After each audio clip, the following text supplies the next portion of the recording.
Hello dear students, welcome to the teleclasses on business studies and management.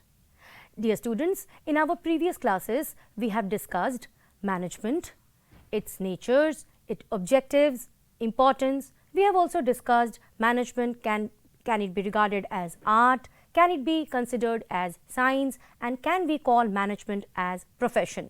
While discussing management as science, we have discussed various features of science and we have also discussed various features of management. अगर आप लोगों को याद होगा, हम लोगों ने ये पढ़ा हुआ था कि जो साइंस होता है उसके जो फीचर्स हैं, कि साइंस के जो प्रिंसिपल्स होते हैं वो यूनिवर्सली एक्सेप्टेड होते हैं और वो जो प्रिंसिपल्स होते हैं उनको एक्सपेरिमेंट से उनमें लॉजिक होता है, उनको एक्सपेरिमेंट से डिराइव किया जाता है. क्या हम यही चीज़ें, ये प्रिंसिपल की जो बातें हैं, can we apply them on management?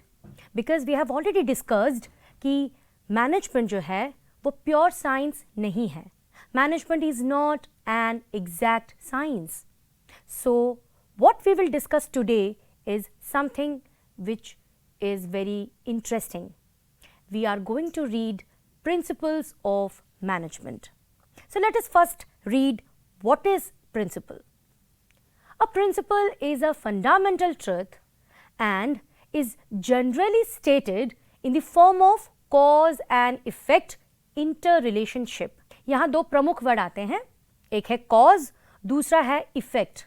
यानी कि एक चीज जो हो रहा है उसके होने के पीछे एक कारण है और वो चूंकि हो रहा है उसका एक इफेक्ट है, इसलिए हम उसे कॉज एंड इफेक्ट कहते हैं. Management principles are the statement of general truth providing guide to thought और एक्शन. तो ये जो प्रिंसिपल्स होते हैं, जो मैनेजमेंट के प्रिंसिपल्स होते हैं, वो इसीलिए तैयार किए गए हैं so that they can provide guidance. Guidance to whom? Guidance to the managers. For what? For taking various decisions. Decisions for what? We have already discussed that in our previous class. For achieving various objectives or goals of the organization. So, it is a broad and general guideline for decision making and behavior. The principles of management lay down guidelines for improving management practices. So, ये जो principles होते हैं management के, they give you guidelines for improving the practices of your management. These principles are established after long researches and experiences of the manager in the field of management. जिस तरह हमने पढ़ा है कि साइंस के जो थियोरीज हैं, जो प्रिंसिपल्स हैं वो एक्सपेरिमेंट से डिराइव किया जाता है, उसी तरह से प्रिंसिपल्स जो हैं मैनेजमेंट के वो भी एक्सपीरियंस से डिराइव किया गया है, ऑब्जर्वेशन से ही डिराइव किया गया है. So let us now see what different people have to say about the principles. Principles of management are the guidelines or they are the guiding rules of laws for managerial action. तो यहाँ फिर से यही बात को emphasis दिया गया है कि जो प्रिंसिपल्स ऑफ मैनेजमेंट है उनका बेसिक काम जो है मैनेजरियल एक्शन को एक दिशा दिखाना, एक पथ प्रदर्शन उनका करना. Principles is a fundamental statement of truth providing the guide to thought and action. We say principle is a fundamental statement of truth. यानी जो principle है वो ये दर्शाने की कोशिश कर रहा है कि ये सच है. एक एग्जाम्पल लेते हैं कि जो मैंने पिछले क्लास में भी आपको यही एग्जाम्पल दिया था कि एप्पल जो है वो पेड़ के नीचे से गिर रहा है तो ग्रेविटेशन जो है वो एप्पल को पुल कर रहा है अपनी तरफ, है ना. ये हम लोगों ने सबने स्कूल में पढ़ा हुआ है. तो ये जो है वो ऑब्जर्वेशन से डिराइव किया गया.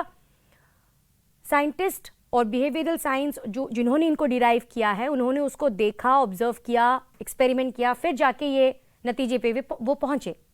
उसी तरह से प्रिंसिपल्स जो मैनेजमेंट के हैं उनको भी ऑब्जर्वेशन से डिराइव किया गया है और वो जो दर्शाते हैं वो सच है.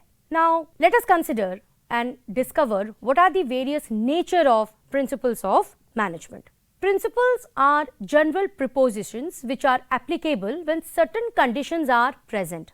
उनके होने के लिए कुछ conditions का present रहना बहुत ज़रूरी है. So we say they are general propositions which are applicable when certain conditions are present. These have been developed on the basis of observation and experimentation as well as personal experience of the manager. यही part जो है personal experience of the manager principles of management को principles of science से differentiate करता है, क्योंकि science के principles में पर्सनल एक्सपीरियंस की कोई जगह नहीं होती, लेकिन प्रिंसिपल्स ऑफ मैनेजमेंट जो हैं वहाँ जो आपने ऑब्जर्व करके डिराइव किया है, जो एक्सपेरिमेंट से आपने कंक्लूजन निकाला है, वहाँ आपको अपने पर्सनल एक्सपीरियंस का जो है, आपका जो पर्सनल तजुर्बा है, उसके अनुसार भी आपको काम करना होगा। क्या आप जानते हैं ऐसा क्यों है? ये मैंने पिछले क्लास में भी आपको बताया था that in case of other subjects other than management, the subject matter of the research are not human beings, whereas in case of management, the subject matter of the research are human beings, and nobody can predict human behavior with full degree of accuracy. इसलिए कोई नहीं human behaviour को full degree of accuracy से predict कर सकता है. That is why we say that these have been developed on the basis of observations and experimentations as well as personal experience of the manager. Then these principles are guidelines to actions. ये आपको guide करते हैं कि आपको क्या करना चाहिए. फिर आपकी अपनी मर्जी है, आप वो चीज़ करते हो या नहीं करते हो. So they simply provide you the guidelines, the do's and the don'ts, we say. They denote a cause and effect relationship. यानी अगर कोई चीज़ हो रही है ना, उसके पीछे कारण है, और अगर वो चीज़ हो रही है तो उसका इम्पैक्ट किस पे और क्या पड़ रहा है, इसे कहते हैं हम cause and effect relationship. One may distinguish principles of management from those of pure science. Management principles are not as rigid as principles of pure science. They deal with human behavior and thus are to be applied creatively given the demand of the situation. यहाँ जो है personal experience of the manager वाली बात apply होती है. Since a manager has to deal with people, apart from what guidelines are laid down by a particular principle, he has to apply his personal experience in similar situation or experience of any other person he has heard or he is taking an example of. Human behavior is never static and so also technology. तो यहाँ सिर्फ बात human behaviour की नहीं है, यहाँ बात technology की भी है, क्योंकि मैनेजमेंट में अगर हम ह्यूमन बिहेवियर पे स्टडी कर रहे हैं तो साथ ही साथ जो एनवायरनमेंट है जहाँ बिजनेस ऑपरेट कर रहा है, जहाँ पे सिर्फ ह्यूमन बींग्स अकेले नहीं हैं, अदर इंटेंजिबल आइटम्स जैसे कि टेक्नोलॉजी ले जाओ वो भी आ जाती है, which affects the business. Now let us discuss the nature one by one. Universal applicability.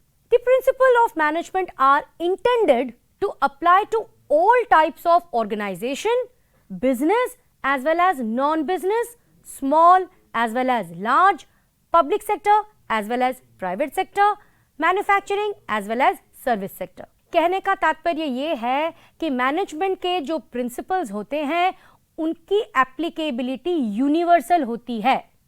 You can apply these principles so developed in any organization. You can apply it to a business, which is a profit-making organization, as well as a non-profit making organization. You can apply it to a large organization. You can also apply it to a smaller organization. You can apply it to a public sector undertaking. You can also apply in private sector organizations. You can apply it in manufacturing sectors. You can also apply in service sectors. So ऐसा कोई bound नहीं है कि कहाँ हम management के principles apply नहीं कर सकते. However, the extent of their applicability would vary with the nature of the organization, business activity and scale of operation.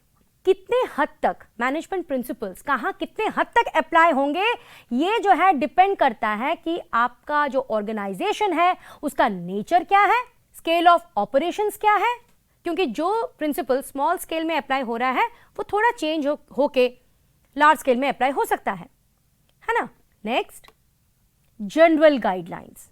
The principles are guidelines to action but do not provide readymade straight jacket solutions to all managerial problems. मैंने बार बार ये आपको कह रखा है कि management के जो principles होते हैं वो सिर्फ गाइडलाइंस प्रोवाइड करते हैं. They do not provide any readymade solution to a given problem. They can guide you. They can guide a manager if a particular situation comes, then what he should do, what he should not do. अब वो actually में वो कर रहा है कि नहीं, वो प्रिंसिपल्स नहीं देखता. This is so because real business situations are very complex and dynamic are a result of many factors. क्योंकि real business situation जो है वो बहुत complex है and dynamic है, क्योंकि चेंज होता रहता है बिजनेस का. जो बिजनेस जो जिस एनवायरमेंट में ऑपरेट कर रहा है वो चेंज होता रहता है. Then comes flexible. The principles of management are not rigid, okay? They are flexible in nature. They can be modified depending upon an organization, depending upon its activity, depending upon its nature. It can be changed. The applicability can be changed. Cause and effect relationship. The principles of management are intended to establish relationship between cause and effect so that they can be used in similar situation in a large number of cases. As such, they tell us if a particular principle was applied in a particular situation, what would its likely effect. तो basically ये cause and effect relationship बताता है कि अगर particular situation में ये चीज apply होती है तो उसका इम्पैक्ट और उसका इफेक्ट जनरली क्या होता है. डिपेंडिंग अपॉन द सिचुएशन आप प्रिंसिपल्स की एप्लीकेबिलिटी चेंज कर सकते हो. Formed by practice and experimentation. The principles of management are formed by experience and collective wisdom of manager as well as experimentation. ये भी मैंने आपको शुरू से बताया हुआ है कि मैनेजमेंट के जो प्रिंसिपल्स होते हैं सिर्फ एक्सपेरिमेंट से नहीं, पर्सनल एक्सपीरियंस से भी बनाए जाते हैं. Behavioral.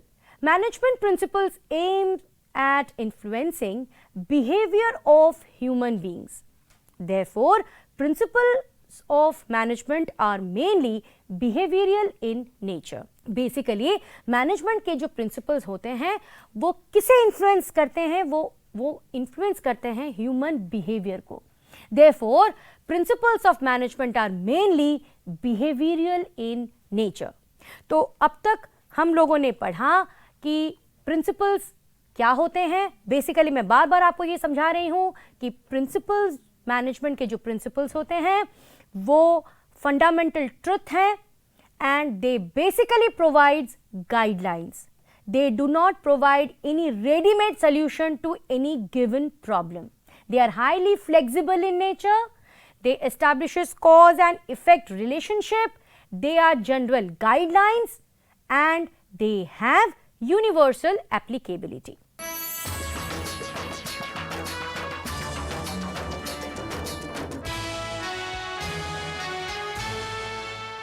Dear students, let us now discuss the significance or importance of the principles of management.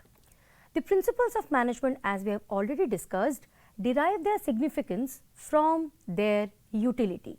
They provide useful insight to managerial behavior and influence the managerial practices. Managers may apply these principles to fulfill their tasks and responsibility. We have already discussed that they provide guidelines for the managers to take important decisions.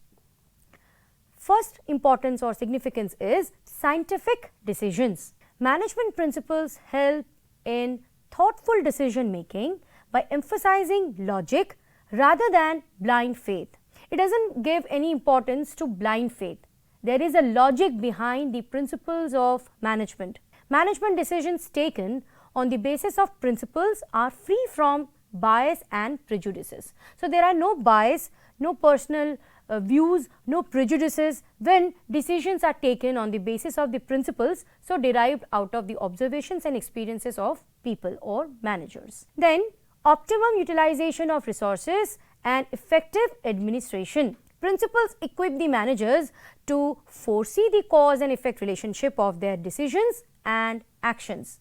As such, the wastage associated with a trial and error approach can be overcome. We have already discussed the cause and effect relationship associated with a principle, isn't it? So, what happens when a manager takes a decision basing on these principles? The chances of causing any wastage hastily or in a trial and error method get reduced. Meeting changing environment requirements. Although the principles are in nature of general guidelines, but they are modified guidelines. They are modified and as such help managers to meet changing requirements of the environment. So, depending upon the changes in the environment, management principles can be modified. Enhances research work in management. Modifications are required in principles of management when are applied to the different situations. So, management researchers examine these principles from time to time for suggesting the suitable modifications in these principles. So, basically research work is enhanced when we go for taking decisions on the basis of management principles, because we have already discussed that management principles are flexible, they are not rigid. Depending upon the changes and the demand of the situation, the principles are modified. So, people work constantly on the changes in the environment and the respective change required to be made in the principles of management. Providing managers with useful insight into reality. Adherence to these principles will add to their knowledge, ability and understanding of managerial situations and circumstances. It will also enable managers to learn from the past mistakes and conserve time by solving recurring problems very quickly. They are not going to waste more time because they are taking decisions on the basis of principles. Now, let us read. Since we have completed the significance of management principles, we have till now completed that principles are of great importance and significance. Now, just give a thought that where from these principles have come from. So, let us now go for a journey of evolution of these principles. Evolution of management principles. In tracing the history of management, one comes across various schools of thoughts that have outlined principles to guide management practices. These schools of thought may be divided into 6 distinctive phases. The first one is early perspectives. The first known management idea were recorded in 3000 to 4000 BC. One pyramid built by Egyptian ruler Cheops required work to be done by 1 lakh men for over 20 years in 2900 BC. It covered 13 acres of land and measured 481 meters in height. The stone slabs had to be moved thousands of kilometers of distance. As the folk force goes, even the sound of a hammer was not heard in the village in the vicinity of the site of this pyramids. So, just imagine it's in such a big land, a pyramid is to be constructed where the transmission of sound was a constraint. Such monumental work could not be completed without adherence to principles of sound management. Now, let us discuss the second one. The classical management theory. Rational economic view, scientific management, administrative principles and bureaucratic organizations characterize this phase. While the rational economic view assumes that people are motivated by economic gains primarily, scientific management of F.W. Taylor, about which we will be reading in our subsequent classes, are others emphasized on best way of production. Administrative theories personified by Henri, about which we are also going to read further classes, looked at the best way to combine jobs and people into an efficient organization. So, large-scale production would not have been possible without adherence to principle governing organizing production based on division of labor, specialization, relationship between men and machine, managing people and so on. Dear students, we would be covering all these principles in our subsequent classes, and then you could know how these principles are making the work of people, basically the managers, easy. How beautifully and how with an ease they are able to manage the organization because of these management principles. The next theory is neoclassical theory, that is the human relation approach. This school of thought developed between 1920s to 1950s felt that employees simply do not respond rationally to rules, chains of authority and economic incentives alone, but are also guided by social needs, drives and attitude. So there is some touch of the human behavior over here. So it is felt that people are not going to react only to the rules, the economic concepts, the authority, etc. They are also guided by the social needs. The Hawthorne studies at the GEC, etc. were conducted then. It was quite natural that in the early phase of the Industrial Revolution, the emphasis was on development of techniques and technology. The attention to the human factor was the salient aspect of this school of thought. The attention was to serve as a precursor to the development of behavioral science. Let us now go to the next one, behavioral science approach, which is called organizational humanism. Organizational behaviors like the Chris Agris, Douglas MacGregor, Abraham Maslow and the Frederick Herzberg use the knowledge of psychology, sociology and anthropology to develop this approach.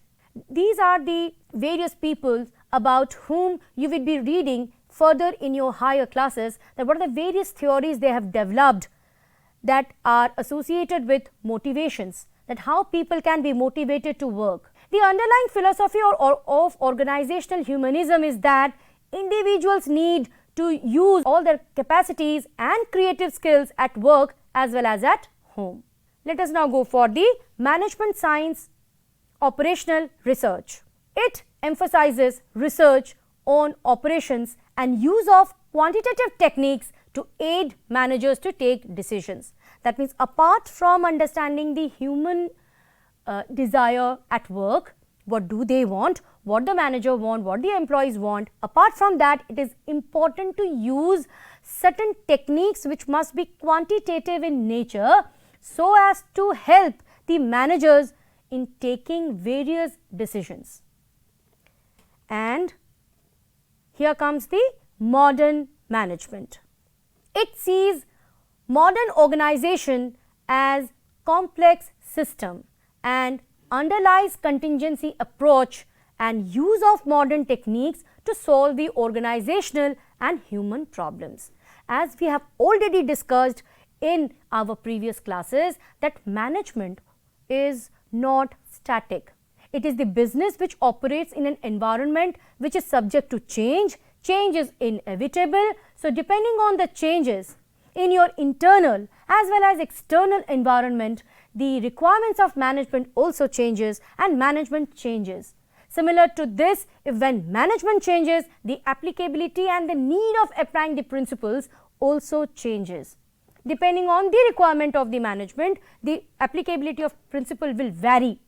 So, now there is a need for the organizations to develop certain modern techniques. That means, since the business is changing, you need to adapt yourself to the changes, and as a strategy of adaptability, you need to develop strategies which are up to date.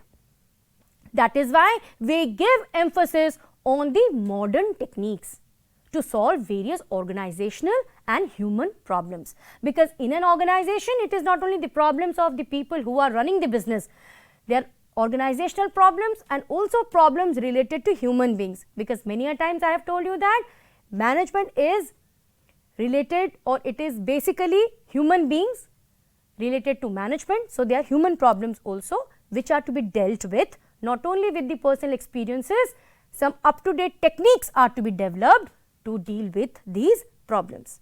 So, dear students, till now we have covered the origin of principles of management. We have discussed what is the principle of management, what are the nature or characteristics of principles of management. We have also discussed the various importance of principles of management. In our discussion, we have also covered the origin, the evolution of these theories, the management thought. I hope you people must have understood what I tried to deliver to you. Today we will read principles of management, basically the 14 principles suggested by Henri Fayol. Now let us first know who is this great personality. Henri Fayol was a French mining engineer who turned a leading industrialist and a successful manager. He started his career as a mining engineer in a French mining company and rose to the position of chief managing director. His theories deal with organization of production in the context of competitive enterprises that has to control its production cost. Fayol was the first to identify 4 functions of management: planning, organizing, directing and controlling. Although his version was a bit different. His versions were plan, organize, command, coordinate and control. According to Fayol, all activities of an industrial undertaking could be divided into technical, commercial, financial, security, accounting and managerial. He also suggested that qualities of a manager must possess should be physical, moral, education, knowledge and experience. Based largely on his experience, he developed his concept of administration. The 14 principles of management propounded by him were discussed in details in his book General and Industrial Administration. Due to his contribution to the development of managerial thoughts, he is called father of modern management. So let us now discuss the 14 principles suggested by Henri Fayol, which serves as guideline for decision making and management actions. The first principle is division of work, or many times it is said division of labor. This principle of Fayol tells us that as far as possible, the whole work should be divided into different parts and each individual should be assigned only one part of the work according to his ability and taste, rather than giving the whole work to one person. एक आदमी को सब काम देने की जरूरत नहीं है. एक आदमी को काम देते वक्त काम को डिवाइड करना चाहिए और वो डिवीजन होने के बाद जिस काम को करने में उसे खुशी मिलती है वो आसानी से कर सकता है, उसे वही काम देना चाहिए. When a particular individual performs the same job repetitively, he will become an expert in doing that particular part of the whole job, and as a result of which the benefits of specialization will become available. So according to Fayol, the intent of division of work is to produce more and better work for the same effort. Specialization is the most efficient way to use human efforts. In business, work can be performed more efficiently if it is divided into specialized tasks, each performed by specialist or trained employee. अभी आपको एक काम करना है, आप वो एक काम को एक इंडिविजुअल को देते हो और उसी सेम काम को आप 5 इंडिविजुअल्स को देते हो, तो क्या फर्क मिलेगा आपको? एक इंडिविजुअल जो एक काम को अकेले कर रहा है उसे सब काम अकेले करना पड़ेगा. वहां वो हर काम ऐसा कोई पोर्शन होगा जिसे वो अच्छे से करेगा, ऐसा कोई पोर्शन होगा जिसे वो अच्छे से नहीं कर पाएगा.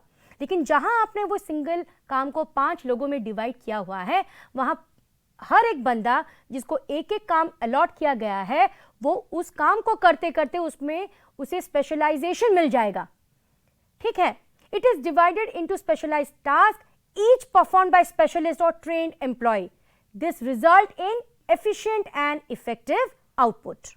So division of work leads to specialization, and specialization helps in increasing efficiency, which will overall increase productivity and profitability of the organization. So principle of division of work to all kinds of work. It is applied to all the kinds of work. You can't say to a particular work it is only applied to. It is applied to technical as well as managerial work. So what this principle leads to? This principle leads to achievement of better result, efficiency of work increases, increase in efficiency and ability of the personnel, quality and quantity of the production improves, and the wastages are avoided. Then comes the next principle, balancing authority and responsibility. What is authority?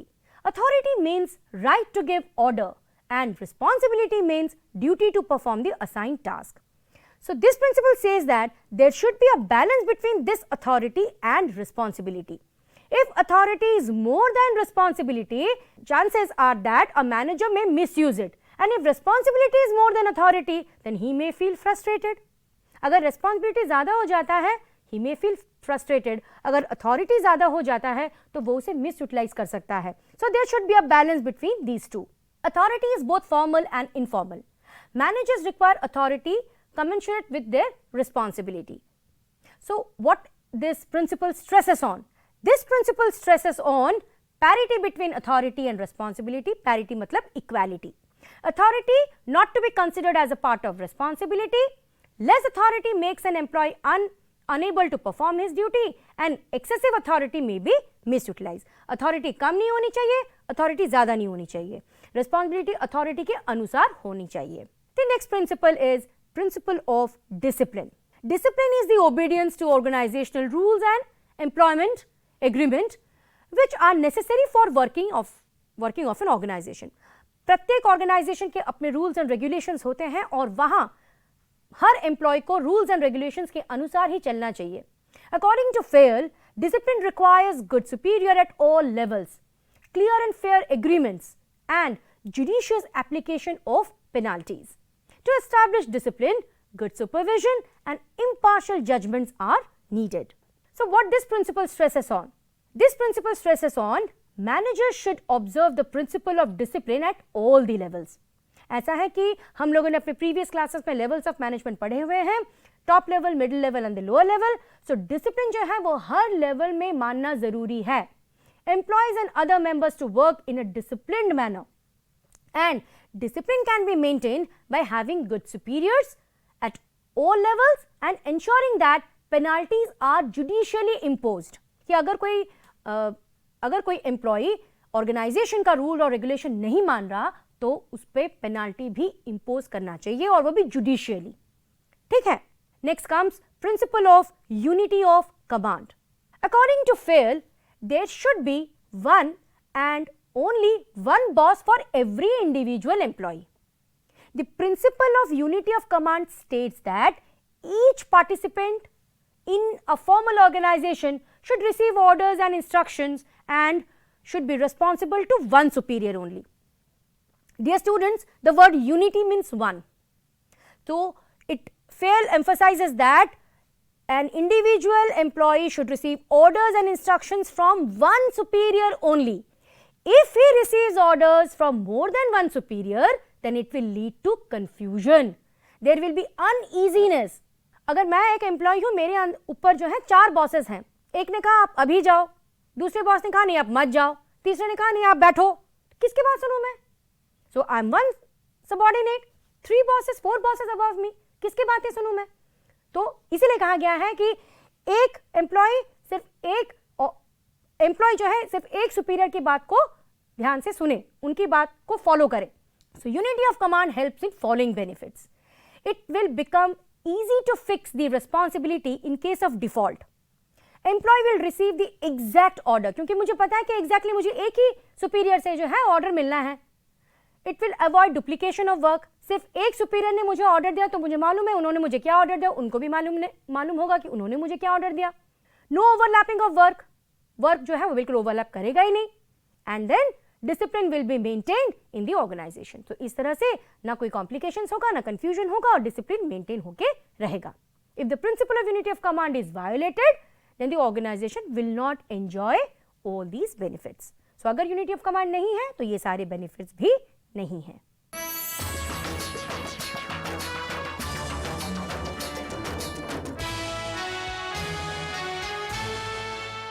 Dear students, let us now read the 5th principle of management, unity of direction. This principle states that one head, one plan. All the units of an organization should be moving toward the same objective through coordinated and focused efforts. Each group of activities having the same objectives must have one head and one plan. This ensures unity of action and coordinated efforts. So the point of saying is, when a group of activities are to be performed under one head they should be clubbed together and kept under one head only. Okay. So what this principle helps in? This principle helps in avoiding duplication of work. It improves coordination in business organization. It increases the efficiency in organization and it ensures unity of action. Since we have already covered unity of command, now we have covered unity of direction, let us now quickly review what is the difference between the two. In case of unity of command, one subordinate should receive orders from and should be responsible to only one superior. Whereas in case of unity of direction, each group of activities having same objective must have one head and one plan. Then unity of command aims to prevent dual subordination, whereas unity of direction aims at preventing overlapping of activities. Unity of command affects an individual employee, whereas unity of direction affects the entire organization. Let us now read the next principle. Subordination of individual interest to the general interest. What this principle says? According to this principle, individual interests and organizational goals must be reconciled. Further, employees should surrender their personal interest before the general interest of the organization. It means that interest of business organization must prevail upon the personal interest of the individual. Dear students, when group of people are working in the organization, हर व्यक्ति का अपना एक motive है काम करने का. When I work in the organization, some people work for money, some people work for reward, some people work for recognition. यानी कि एक ऑर्गेनाइजेशन में जब मैं काम कर रही हूँ, मेरा मोटिव है ऑर्गेनाइजेशनल ऑब्जेक्टिव को अचीव करना. साथ ही साथ मैं ये चाहती हूँ कि अगर मैं अच्छा काम करूँ तो मेरी जो है सैलरी बढ़ जाए, मुझे अवार्ड मिले, मुझे रिकॉग्निशन मिले. तो ये जो है मेरा इंडिविजुअल इंटरेस्ट है. लेकिन यहाँ पॉइंट ये है कि हर एम्प्लॉय के अपने इंडिविजुअल इंटरेस्ट तो होते हैं, लेकिन उन्हें ज़्यादा इंपॉर्टेंस हमें नहीं देना चाहिए. We should give importance to the interest of the organization. So here the individual interest is subordinated. जैसे हम कहते हैं ना कि superior and subordinate. So here the organizational interest is superior and the individual interest is subordinate. In all the situations, the interest of the group or the company will supersede the interest of any one individual. This is so because larger interest of the workers and stakeholders are more important than the interest of any one person. किसी एक आदमी के interest के लिए पूरे organisation को बलि का बकरा नहीं बनाया जा सकता, उसके लिए पूरे ऑर्गेनाइजेशन सफर नहीं करनी चाहिए. So the point of saying is, if the organizational objectives are achieved, then in a way your individual interest or your individual objectives can be achieved. But we can't say the other way is correct. If your individual objectives are achieved, if I am rewarded, that doesn't mean that organization has achieved its goal. So what this principle states? This principle states that the goal of the organization must not be sacrificed for the personal interest. Conflict between individual interest and common interest should be abolished. Common interest should be given priority over the individual interest. So here common interest means interest of the group, interest of the organization should be given more priority over the individual interest. Then comes remuneration. Remuneration of employees should be just and equitable. The overall pay and compensation that a person get is called the remuneration. And उसे जो compensation मिलता है, उसको जो salary या wage हम जो भी नाम दे सकते हैं उसको, it should be just, justifiable and equitable. Equal होना चाहिए, it should be fair. It should be fair to both the employees as well as organization. किस तरह एम्प्लॉय के लिए इतना फेयर होना चाहिए कि आजकल की महंगाई में मैं ऑर्गेनाइजेशन से जितना सैलरी पा रही हूँ उतने में मैं आसानी से चल पाऊँ, और एज एन ऑर्गेनाइजेशन मैं एज एन इंडिविजुअल मैं ऑर्गेनाइजेशन से उतना ही डिमांड करूँ जितना ऑर्गेनाइजेशन में मुझे पेमेंट करने की कैपेबिलिटी हो. So the employee should be paid fair wages which should give them at least a reasonable standard of living. At the same time, it should be within the paying capacity of a company. This will ensure congenial atmosphere and good relations between workers and management. So अगर मुझ में as a company, मैं company में हूँ, company जो है पे कर सकता है आपको, और आपको जितना पे किया जा रहा है आप उससे खुश हो, तो आप खुश हो, आप खुशी खुशी काम कर रहे हो कंपनी में, और मैं एज एन एम्प्लॉयर मैं भी खुश हूँ आपके काम से, मैं आपको पे कर पा रही हूँ, आप अच्छे से काम कर रहे हो, so we both are happy. Clear? So what this principle helps in? This principle helps in reducing the tensions and differences among the workers and the management. कोई टेंशन और प्रॉब्लम तो आनी नहीं वाली अगर दोनों एम्प्लॉइज एंड एम्प्लॉयर्स खुश हैं. Job satisfaction among the employees increases, pleasing atmosphere of the working in the organization and harmonious relationship between superiors and the subordinate. Then comes centralization and decentralization. क्या मतलब है इन दो वर्ड्स का? The concentration of decision making authority is called centralization, whereas dispersal among more than one person is known as decentralization. यानी कि अगर मैं कहूँ कि मैं एक फंक्शन ऑर्गेनाइज कर रही हूँ और वहाँ कोई भी डिसीजन लेना हो तो सिर्फ मुझसे पूछो, तो यहाँ जो है सेंट्रलाइज्ड डिसीजन मेकिंग है, सिर्फ मैं ही ले सकती हूँ और कोई नहीं ले सकता.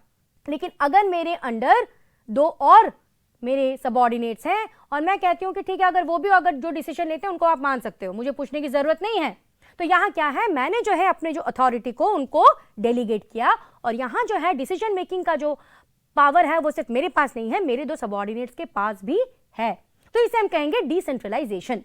सो according to Fayol there is a need to balance subordinate involvement through decentralization with managers retention of final authority through centralization. इसका मतलब यह है कि एक ऑर्गेनाइजेशन में जितनी सेंट्रलाइजेशन होनी चाहिए उसी के बराबर डिसेंट्रलाइजेशन का होना जरूरी है. कितना सेंट्रलाइजेशन कितना डिसेंट्रलाइजेशन ये डिपेंड करता है ऑर्गेनाइजेशन के स्ट्रक्चर पे, और भी फैक्टर्स हैं, लेकिन कहने का मतलब ये है कि एक ऑर्गेनाइजेशन में सेंट्रलाइजेशन और डिसेंट्रलाइजेशन के बीच तालमेल होना बहुत जरूरी है. The degree of centralization will depend upon the circumstance in which the company is working. In general, large organizations have more decentralized, okay, they are more decentralized than small organization.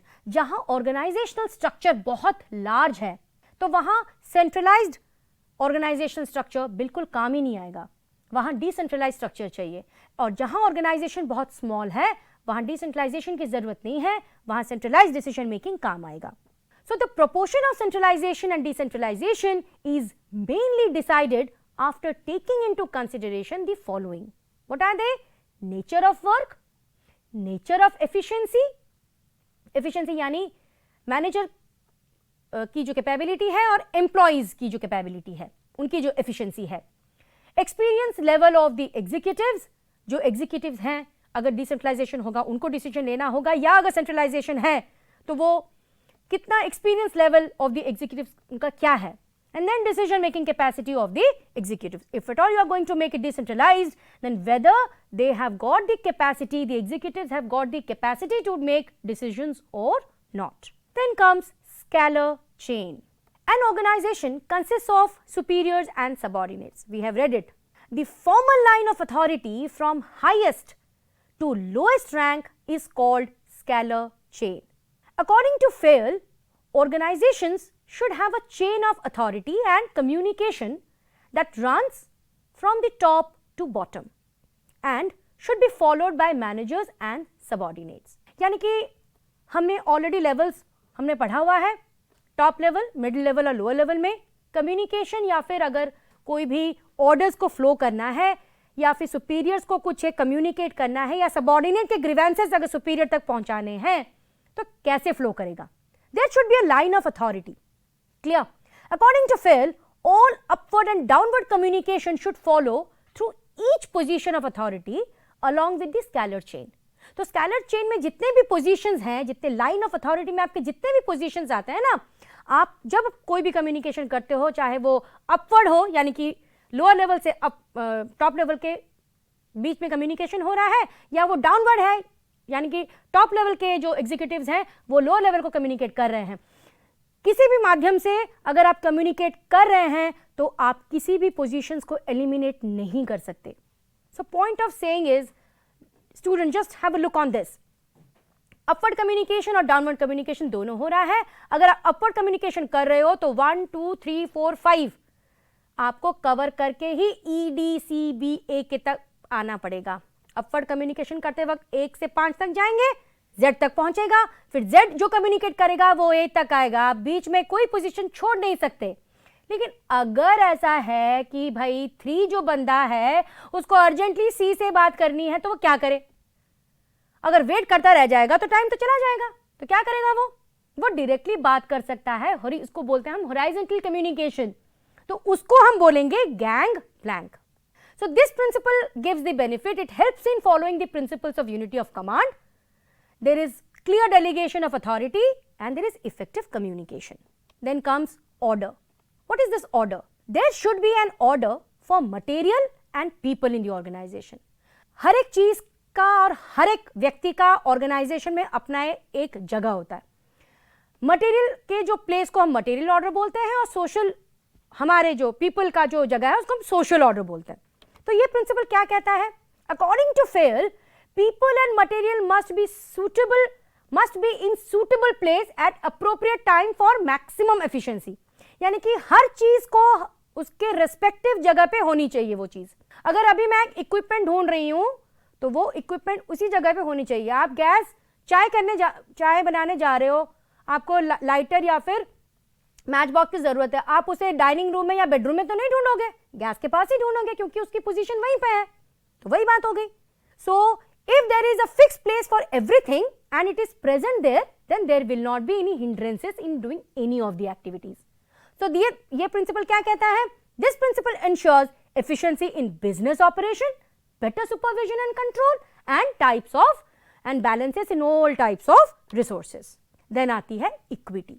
Management, the principle of equity states that management should be fair as well as friendly to all the subordinates. While delegating work by the superior to the subordinate, there should not be any kind of discrimination between the employees. यानी कि on the basis of gender, caste, religion, nationality आप कोई भी differentiate नहीं कर सकते हो. Okay? So this principle states that if you follow this principle, then there will be cordial relationship between superior and subordinate. There will not be any conflict. Your job satisfaction will increase and the employees' morale will increase. क्योंकि आप में कोई differentiate नहीं हो रहा, आप अच्छे से काम कर रहे हो organization में. Then comes stability of tenure of personnel. Personnel means employees. So इसका मतलब ये है कि जितने एम्प्लॉयज आपके ऑर्गेनाइजेशन में काम कर रहे हैं उनके काम करने की जो अवधि है उसमें एक स्टेबिलिटी होनी चाहिए. Employee turnover should be minimized to maintain organizational efficiency. This is what Fayol says. Personnel should be selected and appointed after due and rigorous procedure of the selection. No employee should be moved with short time because employee cannot work efficiently if you are going to move them from one job to another. So this principle states that it creates a sense of belongingness. If an employee stays in your organization for a longer period of time, he develops a kind of attachment. He works, he knows your organization, and already you have spent so much of money in his training and development. So why would you allow or why would you create a situation that an employee will leave? So as far as practicable, you must try to develop a atmosphere so that the employee will retain in your organization for a considerable period of time. Then comes initiative. What is this initiative? Initiative means taking the first step with self-motivation. It is thinking out and executing the plan. It is one of the traits of an intelligent person. According to the principle of management, if any employee is coming up with a new idea or experience, तो management को उसे welcome करना चाहिए. Okay, this is because an initiative gives satisfaction to employee, brings success to the organization. It also allows subordinate to think out of the plan and do what it takes to make it happen. So what is the advantage of this principle? This principle creates interest among the employees in the job. It creates job satisfaction for the employees. It increases the efficiency of the employees, increases the organizational strength and zeal of the employee. The last one is spirit de corps. This principle says that there should be harmony and peace among the employees. A manager should replace the word I with we in all his conversations. He should give importance to team spirit. So, spirit de corps means team spirit. We should give importance to team spirit. No individual. We all are working together. Dear students, if we are following all these 14 principles, then in any organization, success cannot go out of the hand of the managers. I conclude my session here. Thank you.